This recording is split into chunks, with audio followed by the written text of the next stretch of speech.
Hey guys, I recently posted a comment on Tumblr talking about Ekko and how much fun I have playing him, and someone asked me for advice and suggestions on how to play Ekko and climbing. So to that end, I thought that I would make a quick video on Ekko. This is just a laning phase I had this morning, and it went really well.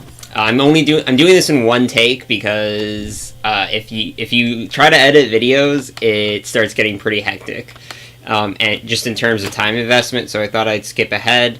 Also, quick note: the reason why I'm showing this part is that there's no reason not to invade. Like, there's literally no reason not to invade. You should do it every single game. Like, this isn't gonna happen every match, but sometimes you get free kills out of it. Usually, if you're the one team invading, then you win.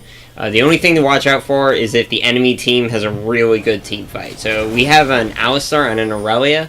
They should have watched out for invade, but probably not invaded themselves, because if they did that, then they would get AoE stunned by Alistar, AoE stunned by Aurelia, and Udyr has those targeted stuns. So that's really dangerous. Just look at the team comps first, make sure you're not walking into any danger, and then yeah, just start invading.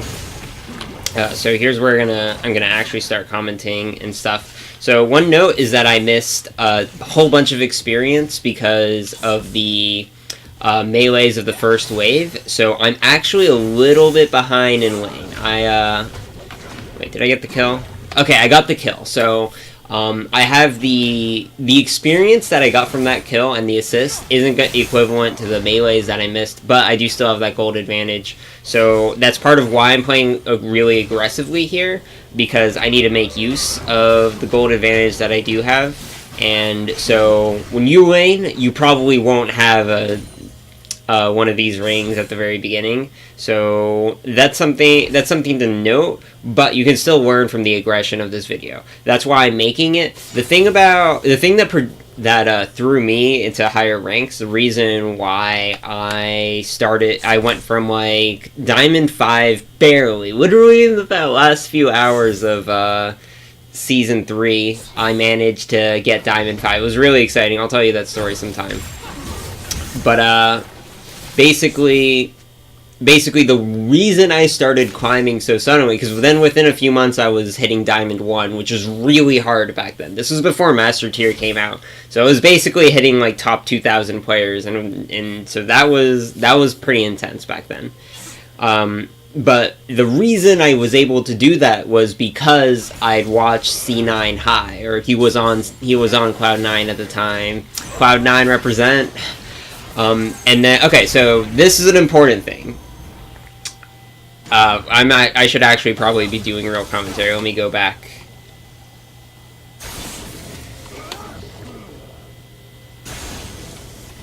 Yeah, I completely forgot to do any actual commentary, my bad.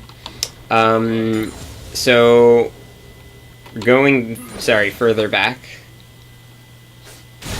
When there's a lull or later, I'll give you the gist. Okay, so he's back at full health, and how we know that he gets to really low health. How does that happen? I'm going to be showing you this here. The key is aggression. Ekko's cooldowns are really strong, so notice I procced my passive right there. You want to proc your passive as Ekko every single time you fight. That's really important. Like, if you don't proc your passive, that's the majority of your damage, and you're a lot weaker. Also, as Ekko, you should have Electrocute. So for efficient trades, for you to get the most damage out of every trade, then you want to wait for your Electrocute to proc. But I'm not going for efficiency here. I have an item lead, so it's most important that I do as much damage as possible. You want to go for trade efficiency, where you're doing the most amount of damage for the least amount of trades when you're fighting a dangerous enemy laner like Zed. So that's something where I play really cautiously, and I make sure to take as little damage as possible. That's the most important thing. If you do damage and the enemy doesn't, you won that trade. Like, it doesn't matter how little amount of damage it was, you won that trade. Like, either it was just like a spell and you got some of their health regen out so that they stay low, or you got a full combo out, just like there. So that's the thing, is that I engage, I get all my spells off, and then I leave unless I can go for the kill. So I managed to get his flash right there. That's one thing with Ekko where you just need to have a lot of practice, unfortunately. Look, a constant aggression. I am going after this Zac every single time my cooldowns are up. Like, if your E to Q is up and your passive is off cooldown, like, you can proc it on them, do it. Like, if you can do so safely, do it. Like, just go straight ahead. And now he's in a bind right now where he's going to start missing a lot of CS. Just, like, look at this. So, there's, like, a really huge wave. This is the important thing about top lane, is wave control. And that's honestly a really difficult topic. But basically, if you have a lot of minions crash into their tower at once, they're going to miss so much CS. Like, look, he just missed 3 melee minions and a ranged minion. That's a lot of gold. And that's not even counting everything else that the tower killed before I managed to go back to Zac's camera. So it's a really big deal. Look, right here, Zac shouldn't be pushing this. He should keep it frozen in the middle of the lane because I'm on my way back and he's not going to be able to get into my tower in time. Once his lane hits my tower, then all of the minions are going to die. Like, it's going to reset the wave. But because... but he could have gotten an even bigger wave. So if he had maybe killed the caster minions and then not done damage to the melees... Yeah, look, I'm playing pretty aggressively here again. This is a really inefficient trade for me health-wise, but I know his passive is down. And I used my stun in order to... block his escape route. I was expecting him to jump, and he probably used it to clear minions. But again, this is one take, so I'm not going back. Except earlier when I, like, completely forgot. Normally, you want to drop your stun when they're teleporting so you can get some free damage. It's a really easy trade. I'm not sure why I did that. Clearly I'm bad, so don't take any advice from this bronze player. Okay, but this is another key thing, is that I'm level 6. When you have the level advantage, you keep going. Like, you keep, especially when you're a caster, because your damage is in your spells. Like, you don't get AP per level. Your spells do not get stronger, just because you're a higher, like, they don't get stronger ratios. Like, your stats don't increase. It's just, like, the items that you have and the levels themselves. So... When I hit level 4, my Q isn't any stronger because you can't level up a skill a third time at level 4. I have to wait till level 5. So at level 3 and 4, my Q is still the same strength. So especially at those points where you put in a new level into your ability, the next level up doesn't increase its power. So that's where you want to play aggressive. And this is the thing I'm doing right now, where I'm just slamming the wave into his tower. And I'm going for those aggressive trades. Like, I'm trading freely because I know I've got a big item advantage on him. Okay, maybe not too big of an item advantage yet. I still need to buy, but I'm still doing that thing that I mentioned where I'm hitting him with my QE on cooldown. And I try to get him with my ultimate there. I missed that, unfortunately. But Zac is pretty low. So I'm going to start shoving it. And... this is one of the things about top lane, is that if you can keep forcing the enemy to back, they're going to fall behind in levels. And that disparity hasn't built too far up. It doesn't help that I wasn't there for the original first wave. But that's a really big deal. I'm going to be clearing this wave out. So what this is going to also do is I'm going to have a whole wave of experience. And he's going to have to start rushing to get as much of that CS as possible. So he already missed a melee minion. That's some experience. And he has a... Ooh, he managed to get all of that. That was really nice.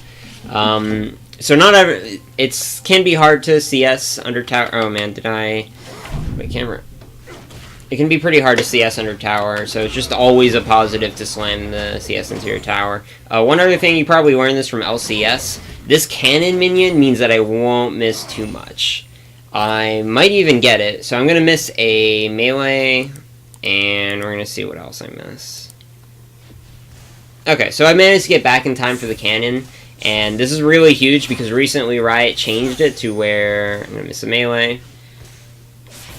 And I'm actually going to miss all of these. I'm really bad. So Zac is doing the right thing. by slamming the wave into my tower. I would have missed even more if I would have missed even more if it wasn't a cannon minion wave. So I still missed a lot. But yeah, just playing aggressively. Now I have that item advantage. I've got Hextech Revolver. He doesn't have too much completed items. I'm playing really aggressively. Now, I am pretty low health, but it doesn't matter because I've got 3 Corrupting Pots. And now Zac is in the kill zone. So the kill zone is basically where I can kill him in like a single combo, and you really want to get to that zone is Ekko. Your trades hit really hard really quickly, and this is true for most assassins. When you have that much burst, it means that if you're both low health, you win. Like, it takes time for Zac to do all the damage that he did to me. He managed to do all that because I went for an inefficient trade just because I wanted to get him low, and I succeeded in that. But now you can see, like, we're both around mid-health, and he has that low level of experience. Got my Electrocute off. Excellent. One other thing is that don't rely on your W to stun every time. Like, you don't need it to stun every time, you just need it to help you do damage. Yeah, so here I'm just playing aggressively, and I'm going to get a kill here, because my ultimate is quite a lot of fun. And I'm going to stylishly dodge his elastic. I should have used my ultimate while he still had the 4 little slimes there, because then Majin Buu would take 4 times the damage from my ultimate, so that's a quick tip. I'm at 3 kills and 0 assists, so I'm really strong right now. And this is another concept that you should know for top lane. This is the primary reason. Take notes. If you crush your lane every time and you get really fed and then you still lose the game, and that happens a lot, this is the reason. You don't roam enough. So at this point, I'm going to stop focusing on Zac. I need to make sure it doesn't like switch to redirected camera. So at this point, you should stop focusing on Zac. I actually should have done this sooner. So that's how to win laning phase really hard.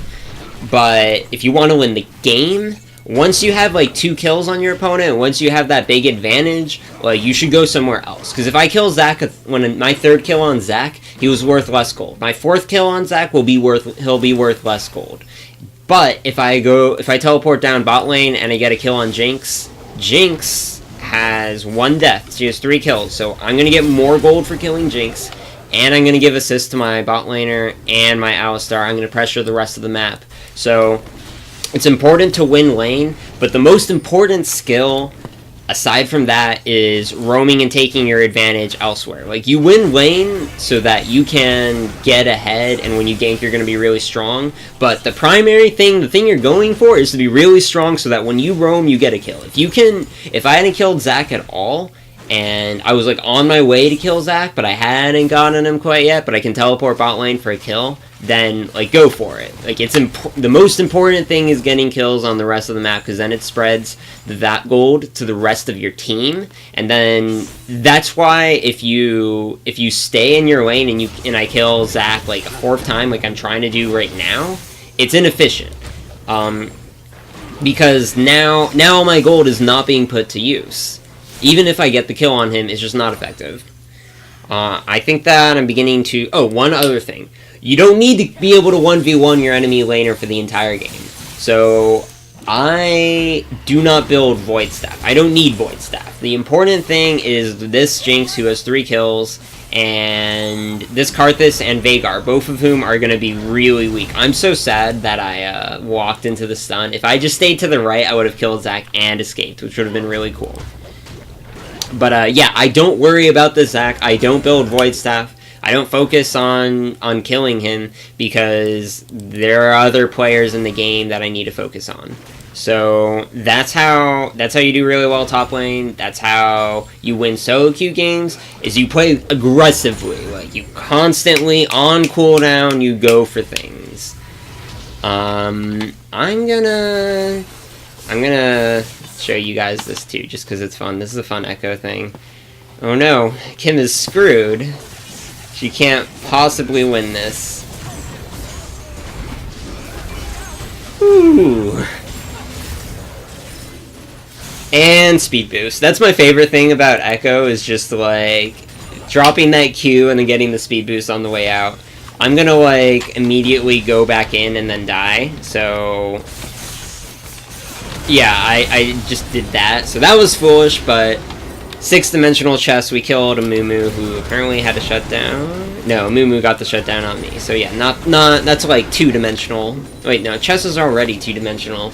Like, there's no real height involved. So that's 1-dimensional chess. So don't be greedy like me, and unless you can, just be aggressive.